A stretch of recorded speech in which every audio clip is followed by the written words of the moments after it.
pediatría. Y bueno, pediatría se define como la rama de la medicina que se encarga del estudio del niño. Que el niño se define como aquel que pues desde que nace hasta que cumple 18 años y se le va a estudiar todos sus aspectos, desde el desarrollo, la enfermedad, el nivel socioeconómico y la prevención. Ahorita vamos a regresar a eso. Pero hay que recordar que también ese día vimos la situación actual de pediatría aquí en México. Y un dato interesante fue que cuando tenemos niños desnutridos, decimos que estadísticamente hay uno cada 10 niños. Pero lamentablemente la obesidad es algo que vemos más actualmente, porque hay uno de cada tres. Y esto es por los cambios que ha habido de la alimentación y que los niños no juegan, TikTok y todo eso. Y de hecho México ocupa el primer lugar de obesidad infantil a nivel Latinoamérica. Cosas tristes. Algo también hablar en la pediatría, como les digo, estudiamos todo, es la violencia. ¿Por qué? Porque actualmente a los niños se les regaña un poquito más, entonces la violencia ha incrementado y también los golpes. Feo. Pues ¿por qué? Pues porque ahorita últimamente los niños, los papás ya también son más impacientes por culpa del TikTok y todas las redes sociales. Por ejemplo, estoy llamando apurando porque quiero ir a ver gente hipnotizada según los ojos del calamar. Dije, no, eso se sentir bien ojete. Y quiero verlo, ya va a ser el último. Ya estoy desinstalar TikTok porque no manches, no me concentro. Ahora, vamos a hablar del nivel socioeconómico, porque también los niños actualmente estudian menos y al no dedicarse al colegio o a alguna otra cosa, como ser ninis, algunas veces no llegan a sus objetivos, entonces se vuelven drogadictos y gente violenta. Dijimos ese día en clase. No lo sé, yo sí creo en los ninis. Ustedes, yo sí creo que no necesariamente necesitas estudiar, pero no a todos les sale, solamente necesitas estar enfocado, no en la procrastinación, como yo, ¿verdad? Continuemos. Y en la preventiva, bueno, les digo que pediatría es muy preventiva. De hecho, México gasta mucho de sus recursos en la prevención, porque, por ejemplo, compramos vacunas, métodos de planificación, y bueno, el jabón no gasta, bueno, me imagino que sí, porque hay despensas, pero México ocupa mucho recurso en la prevención, aunque lamentablemente tampoco tanto, por eso hay muchas, por ejemplo, el esquema de vacunación no está completamente, bueno, no es todo el esquema de vacunación como en otros países, sino que aplicamos una que otra vacuna para pues ahorrar dinero. Pero a pesar de eso, la prevención sí es un poquito cara y es algo que México sí invierte, pero no tanto. Bueno, ahora sí vamos con lo bueno, que van a ser las evaluaciones según la PALS y el AHA, American Heart Association. Y bueno, aquí ese día hablamos sobre la impresión inicial, que la impresión inicial es cuando solamente mediante escuchar, oler o ver al paciente podemos como evaluarlo. Y aquí se toman tres aspectos a considerar: el nivel de alerta, la coloración y la buena ventilación. Eh, Cuando hay uno de estos tres lados afectados, esto sí tiene que ver una intervención inmediata, porque a lo mejor el niño obviamente viene porque está enfermo, pero si neta no viene bien dormido y no te hace caso, o viene en azul o con aleteo nasal, eso significa que neta le está pasando algo urgente. Sí está enfermo, pero además de estar enfermo, se necesita una intervención urgente. Bueno, ahora vamos a hablar de la evaluación inicial, que también es la primera evaluación. Evaluación inicial o evaluación primaria. Una diferencia de evaluación inicial, como por ejemplo con la impresión, es que esta siempre va a estar instrumentada, es decir, vamos a necesitar el oxímetro, el monitor o el estetos. Entonces, primero empezamos con la que es de vía aérea. Y bueno, la doctora dijo que si el niño cae en choque es normalmente porque tiene problemas en los pulmones, porque por ejemplo el adulto casi siempre cae en choque porque tiene algún problema cardíaco, pero acá los niños caen en choques porque tienen problemas respiratorios. Entonces, la vía aérea tiene que estar permeable y sostenida. Por ejemplo, los niños nada más respiran por la nariz, los recién naciditos. Entonces, si tienen llenos de moco, como yo lo estoy ahorita, pues no sería una vía permeable. porque estarían ocupando la boca o en peor. Ah, no, porque nomás respiran por la nariz, ¿verdad? Entonces no más eso. Tiene que estar permeable. Por ejemplo, si tienen mocos, no es una vía permeable, porque ellos nada más respiran por nariz.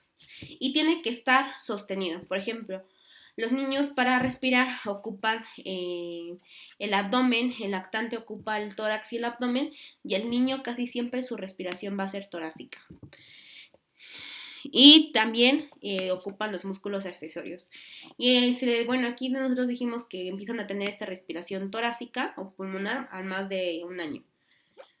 Entonces, vía aérea permeable, que tomar en cuenta que los recién nacidos tienen que tener la nariz limpiecita y sostenido, que ocupen correctamente el abdomen, el tórax y el abdomen y los músculos. Y bueno, o sea, que no se les vea alteración. Ustedes la saben, ¿no? Bueno, niño con... Y bueno, otro punto a recalcar es que un niño con alteración neurológica algunas veces no ocupan los músculos accesorios y pueden hacer respiraciones superficiales en los niños. Entonces, pues, estarles checando mucho eso, los músculos accesorios. Ahora, B va a ser de buena ventilación, que se puede checar, por ejemplo, con la saturación de oxígeno, que los niños tienen que tener más de 93, sin usar el oxígeno, más de 93. Si no tiene más de 93, significa que tiene una saturación baja. La frecuencia respiratoria en el neonato va de 40 a 60. En la auscultación hay que checar los síndromes pleuropulmonares, que no se le escuche ningún ruido, checar en la inspección, la auscultación, palpación y todo eso. Y bueno, dijeron que los puntos correctos para la auscultación por lo menos tienen que checar, o los básicos son en las clavículas de ambos lados, en las axilas y en la región intraescapular. Y hay que también checar el patrón respiratorio, porque por ejemplo en un neumotórax puede ser asimétrico y en las neumonías ocupan músculos accesorios. En la circulación hay que checar primero la coloración, que por ejemplo si está marmoreado puede ser un paciente que está chocado o tiene fiebre. Hay que checar el llenado capilar, la frecuencia cardíaca, considerando que entre menos años más van a tener la frecuencia elevada. Esto quiere decir, por ejemplo, en un recién nacido tenemos más o menos su frecuencia cardíaca, frecuencia cardíaca es de 160, mientras que en el adolescente ya bajó a 60 a 70 latidos por minuto. Los pulsos, hay que checar los centrales y los periféricos.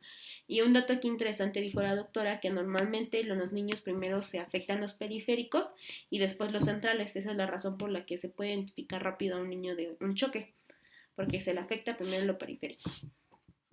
El ritmo, esto se checa en el monitor y hay que estar checando las taquicardias. Dijo que la taquicardia más común es la sinusal, es decir, la que tiene onda P. Y de hecho hay una taquicardia que es muy mortal, que es la taquicardia supraventricular. Y algunas veces a los niños se les puede llegar a ver tranquilos o algunas veces nerviosos, pero cuando les checan la frecuencia cardíaca tienen frecuencias muy elevadas, como pueden ser de 240. Además que al observar el monitor no tienen onda P y el trazo es delgado, mientras que estas son de trazo más grueso. Y otra cosa que se le tiene que checar aquí en la circulación es la tensión arterial.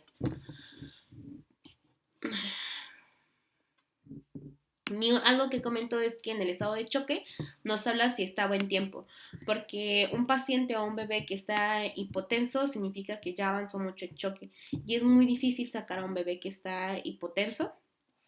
Y también hay otro tipo de choque que es cuando está hipertenso, que eso significa que está hiperdinámico y se le conoce como choque caliente. En la D se mide el déficit neurológico, que es que miden con Glasgow y se checan las pupilas, que no van a tener anisocoria o pupilas dilatadas. Y también otra cosa aquí en el déficit neurológico que dijo la doctora que normalmente no lo checan en otro lado y por eso lo metieron aquí, es medir la glucosa. Porque hay que recordar que la glucosa baja genera convulsiones y otras cosas que ya vimos en hipoglucemia. En la E significa estado de superficie o exposición, donde se van a medir las petequias, los hematomas y la desmoscoración. Por ejemplo, cuando vemos petequias, hay que checar, por ejemplo, problemas o pensar en problemas de coagulación. En las hematomas hay que pensar en a lo mejor en hemorragias, y en la demoscoración pues también de hemorragias. Pues hay que checar las lesiones. Pueden ser estas, aunque ya saben que hay muchos más tipos de lesiones. Y bueno, eso fue evaluación inicial o primaria. Y también vamos a tener la evaluación secundaria, que es el sample. Que este ya lo busqué bien en internet porque nunca lo había escuchado en mi vida. Y hay unos que la doctora cambió. Por ejemplo, aquí dijimos que en la S significa de signos y síntomas. S, de signos y síntomas. La A es de antecedentes. Pero ella dijo que era de alergias. Entonces, no sé si se quieran quedar con antecedentes o alergias, es lo mismo. Pero hay que preguntarle, por ejemplo, si han tenido cirugías previas, algún tipo de creencias o las alergias. M de medicamentos, si antes de venir a la consulta tuvieron un consumo previo de algún medicamento que haya hecho que los síntomas existieran o empeoraran. Las patologías, por ejemplo, si tuvo una enfermedad previa crónica degenerativa. Lunch, del último alimento. Y de eventos previos, que la doctora dijo qué pasó antes del accidente, o sea, aquí ya dar la explicación a qué se le atribuye el evento por el que está pasando. Pero bueno, en internet dice que es de eventos previos, pero la doctora dijo que a ver a qué se le atribuye el evento. Y bueno, eso es todo. Bye.